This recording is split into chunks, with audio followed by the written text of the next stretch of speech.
নমস্কাৰ স্বাগতম জনাইছো মোৰ ইউটিউব চেনেললৈ আজিৰ ভিডিঅ'ৰ বিষয়বস্তু লৈ আহিছো প্ৰথম মান শ্ৰেণীৰ পৰিৱেশ বিষয়ৰ আহি থাকিবলগীয়া পৰীক্ষাৰ বাবে সম্ভাৱ্য প্ৰশ্নৰ উত্তৰসমূহলৈ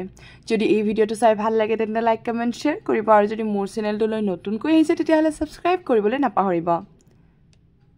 যেহেতু প্ৰথম শ্ৰেণীৰ পৰিৱেশ বিষয়ৰ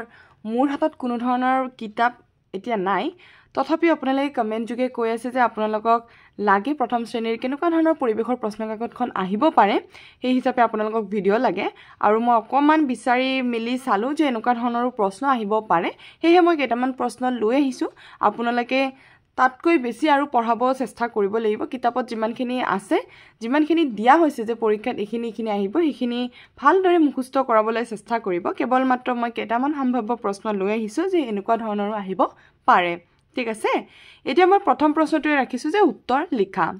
উত্তৰ লিখাৰ প্ৰথম প্ৰশ্নটো দিয়া হৈছে যে দুটা মিঠা ফলৰ নাম লিখা দুটা মিঠা ফলৰ নাম লিখিব দিয়া হৈছে আমি ইয়াতে আম আৰু কঁঠাল লিখিব পাৰো ঠিক আছে তাৰ পিছত খ প্ৰশ্নটো ৰখা হৈছে যে তুমি ভাল পোৱা যিকোনো দুবিধ ফুলৰ নাম লিখা ইয়াতে লিখা হৈছে গোলাপ ফুল আৰু নাৰ্জী ফুল যোনে যি ফুল ভাল পায় হেয়া উত্তৰ লিখিলেও কথা নাই যোনে যি মিঠা ফল খাই পাইছে হেয়া ফল লিখিলেও কথা নাই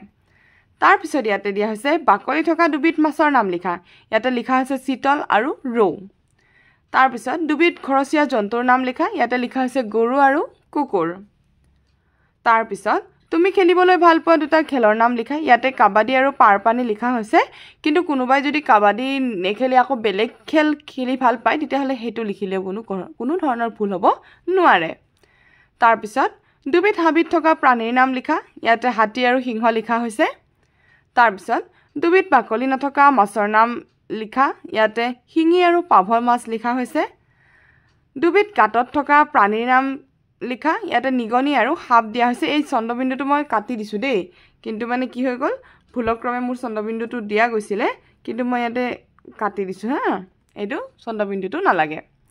তাৰ পিছত মানুহৰ শৰীৰৰ তিনিটা অংগৰ নাম লিখিব দিয়া হৈছে ইয়াৰে উত্তৰ হ'ব কাণ নাক চকু আৰু যিকোনো আমাৰ শৰীৰত থকা যিকোনো অংগৰ নাম আমি লিখিব পাৰো যোনে যিটো সহজ পায় সেই হিচাপে লিখিবলৈ চেষ্টা কৰিলে হ'ল তাৰ পিছত লোৱা হৈছে যে তিনিবিধ বৃক্ষজাতীয় অৰ্থাৎ ডাঙৰ গছৰ নাম লিখা ইয়াতে মই লিখিছো যে আমৰ গছ কঁঠালৰ গছ আৰু জামৰ গছ এইবিলাক বহুত প্ৰকাণ্ড হয় হেহে আমি এই গছৰ নাম লিখিছো তাৰ পিছত তলৰ কোনবোৰ জন্তুৱে কি খায় মিলাই লিখা ইয়াতে বান্দৰে কি খায় কল খায় বাঘে মাংস খায় মেকুৰীয়ে মাছ খায় গৰুৱে ঘাঁহ খায় হাতীয়ে কলগছ খায় তাৰ পিছত 3 নম্বৰটো ৰখা হৈছে যে অসমীয়া 7 বাৰৰ নাম লিখা অসমীয়াত 7 বাৰৰ নাম লিখিব দিছে ইয়াতে লিখা আছে সোমবাৰ মঙ্গলবাৰ কিন্তু এতিয়া আমি মঙ্গলবাৰ বুলি কওঁ হেহে মই এটো লিখি ৰাখিছো বুধবাৰ বৃহস্পতিবাৰ শুক্ৰবাৰ শনিবাৰ ৰবিবাৰ ভালদৰে শব্দগীতা চালে হল কি ধৰণে লিখা হৈছে তাৰ পিছত 5 বিধ পাচলিৰ নাম লিখা যোনে যি পাচলিৰ নাম জানে হেয়া লিখিলে হল মই ইয়াতে গাজৰ বিন তিতা কেৰেলা ৰঙালাও পানীলাও লিখিছো তাৰ পিছত 5 বিধ চৰাইৰ নাম লিখা যোনে যি চৰাইৰ নাম জানে 5 বিধ লিখিলে হল মই ইয়াতে ময়ূৰ পাৰ মইনা কুলি কেতেকী লিখিছো তাৰ পিছত তলৰ প্ৰাণীবোৰে কেনেকৈ মাতে লিখা অৰ্থাৎ কাৰ কেনেকুৱা মাত হেতু কিতাপত যেনে ধৰণে আছে সকলোৱে লিখিবলৈ চেষ্টা কৰিলে হল হে আগৰ প্ৰশ্নটোৰ কোনো ধৰণৰ মই উত্তৰো দিয়া নাই বা প্ৰশ্ন ইকাৰণে দিয়া নাই কিতাপত যিখিনি আছে যিবোৰ জন্তু বা প্ৰাণীৰ নাম দিয়া আছে হিবোৰৰ মাতবোৰ ভালদৰে চালে হৈ গল ঠিক আছে ইয়াতে মই আৰু কেইটামান প্ৰশ্ন ৰাখিছো যে তুমি বাস কৰা গাঁও বা চহৰৰ নাম লিখা যদি চহৰত বাস কৰা হয় চহৰৰ নাম লিখিলে হল গাঁৱত বাস কৰা হলে গাঁৱৰ নাম লিখিলে হল ঠিক আছে ইয়াতে মই গুৱাহাটী লিখি ৰাখিছো তাৰ পিছত 8 নম্বৰটো ৰাখিছো যে তুমি পঢ়া বিদ্যালয়খনৰ নাম লিখা তোমালোকে যিখন বিদ্যালয়ত পঢ়া সেইখনৰ নাম লিখিলে হল আৰু 9 নম্বৰটো